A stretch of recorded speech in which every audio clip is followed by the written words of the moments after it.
Assalamualaikum warahmatullahi wabarakatuh. Halo teman-teman semuanya, kembali lagi di channel saya Chef MJ Tutorial, channel yang membahas tips tutorial dan motivasi seputar pinjaman online. Baik teman-teman, mohon maaf sebelumnya suara saya mungkin agak berisik karena saya berada di sekitaran jalan raya ya. Di video kali ini saya akan membahas salah satu saran dari sahabat saya yang bilang, "Bang, kenapa kalau misalkan sekarang kan banyak korban pinjol, banyak yang menjadi korban pinjol. Cobalah ada yang melaporkan ke DPR, ke Kapolri, ke kepolisian, ke mana, pokoknya laporkan bahwa pinjol itu memang ada beberapa yang melanggar hukum, ada yang melakukan hal-hal yang di luar ketentuan dan aturan-aturan hukum yang sudah ditetapkan." Nah, baik, akan saya bahas. Sebelumnya saya ucapkan terima kasih buat teman-teman semuanya yang support channel ini dan selalu menantikan video-video yang saya upload berikutnya. Saya doakan kalian sehat selalu, berkah selalu, dan dimudahkan rezeki kalian oleh Allah Subhanahu wa Ta'ala. Amin ya Allah ya Robbal Alamin. Baik, langsung kita bahas saja. Untuk para nasabah pinjaman online yang saat ini mungkin kesulitan, sudah mendekati jatuh tempo, ada yang telat bayar, ada yang gagal bayar, pasti sedang merasa kebingungan. Baik itu kebingungan karena tidak mempunyai uang, terus kebingungan karena terus setiap hari ditelepon, di chat WA, ditanyakan masalah cicilan sementara kita tidak punya uang. Ini sesuatu yang betul-betul bikin ketakutan ya untuk para nasabah pinjaman online ini. Dan mereka sebenarnya mungkin keinginannya ingin melaporkan ke kepolisian lah, atau ke badan hukum lainnya, ke DPR dan lain-lain. Tapi apakah mereka ini punya kapasitas, punya kekuatan untuk melaporkan hal tersebut, punya cukup bukti untuk melaporkan hal tersebut? Karena yang namanya pinjaman online itu kan sebuah badan usaha ya, yang boleh dibilang tidak kecil. Mereka itu perusahaan-perusahaan besar, investornya juga orang-orang yang betul-betul pengusaha atau perusahaan-perusahaan besar yang berada di dalam negeri dan di luar negeri. Jadi untuk para nasabah pinjaman online yang mayoritas orang-orangnya itu orang-orang yang golongan ekonomi ke bawah, karena ketidakmampuan akhirnya mereka mengambil inisiatif dengan keterpaksaan meminjam di pinjaman online dan akhirnya terjerat sampai gagal bayar di pinjaman online.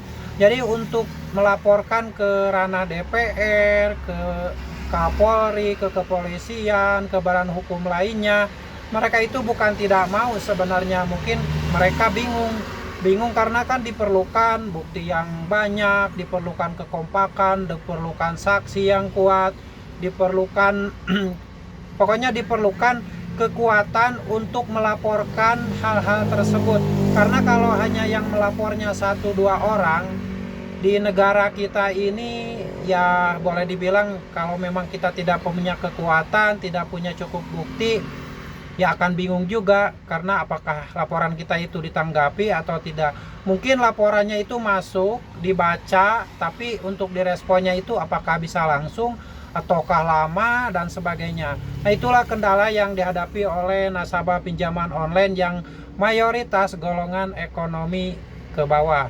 Jadi harus ada yang menjembatani, harus ada yang memimpin istilahnya, harus ada orang kuat yang memimpin dan melaporkan hal-hal yang dikeluhkan oleh nasabah pinjaman online tersebut. Jadi menurut saya bukan tidak mau, ini cukup berat juga, karena mereka itu ya jangankan mikirin untuk melaporkan, mikirin biaya dan sebagainya, untuk makan sehari-hari saja mungkin kesulitan. Karena ya yang namanya sekarang itu kan ekonomi sulit, bagi yang sulit ya ini bagi yang sulit. Dan mereka itu boro-boro ingin melaporkan, boro-boro datang ke kantor DPR atau untuk melaporkan secara personal itu akan sulit sekali. Jadi harus ada yang menjembatani. Dalam hal ini kan pinjol ini diawasi oleh OJK ya. Seharusnya kalau memang OJK 100% berpihak pada nasabah-nasabah pinjaman online yang gagal bayar, seharusnya mereka itu turun langsung, meninjau langsung apa kendala yang menyebabkan gagal bayar ini semakin menggelembung. ya mungkin mereka banyak yang tidak tahu dan akhirnya terjebak di jeratan pinjaman online dengan bunga-bunga yang cukup tinggi, yang lebih tinggi dari bank-bank konvensional. Seperti itu ya. Jadi harus ada yang menjembatani, baik itu badan usaha atau perorangan, orang-orang yang mampu, yang punya kapasitas untuk melaporkan ke badan usaha yang lebih tinggi, ke para pemangku kepentingan yang lebih tinggi, agar mereka dan laporan-laporannya ditanggapi. Seperti itu ya. Dan mungkin pendapat saya ini hanya pendapat pribadi.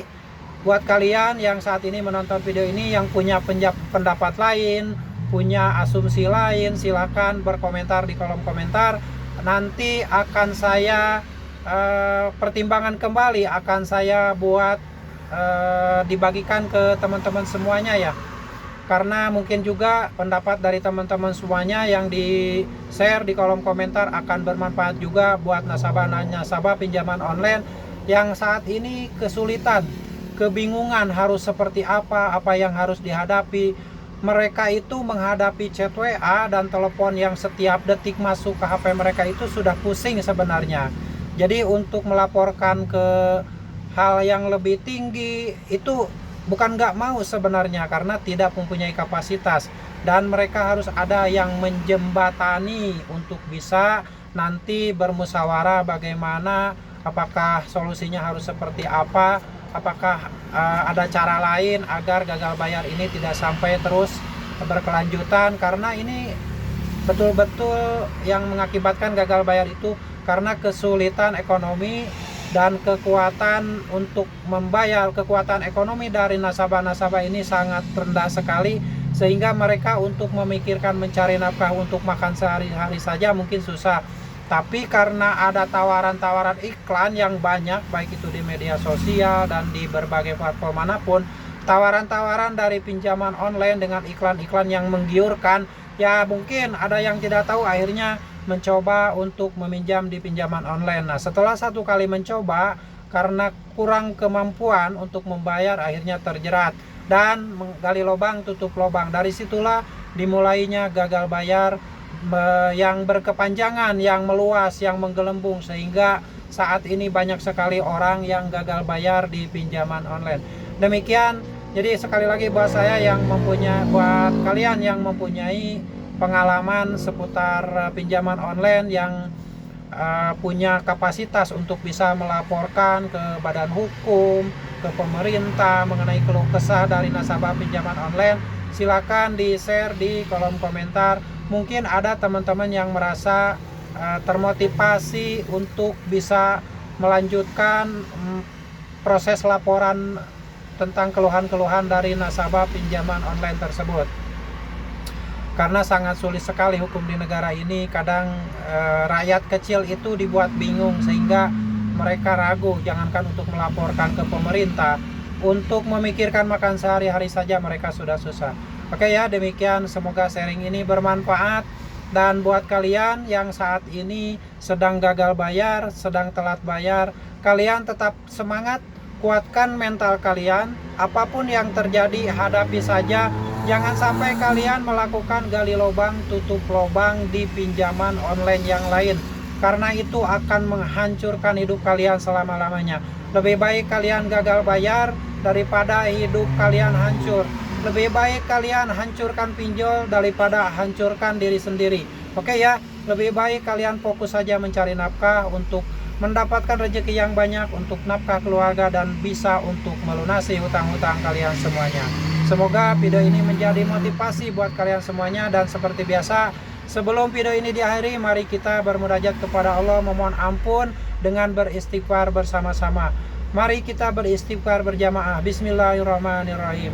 Astagfirullah Robbal baroya, astagfirullah minal khotoya, astagfirullah Robbal baroya, astagfirullah minal khotoya.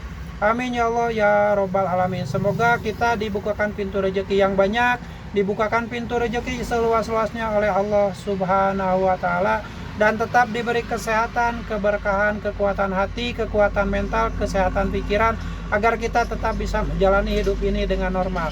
Terima kasih, sampai jumpa lagi di video saya selanjutnya. Wassalamualaikum warahmatullahi wabarakatuh.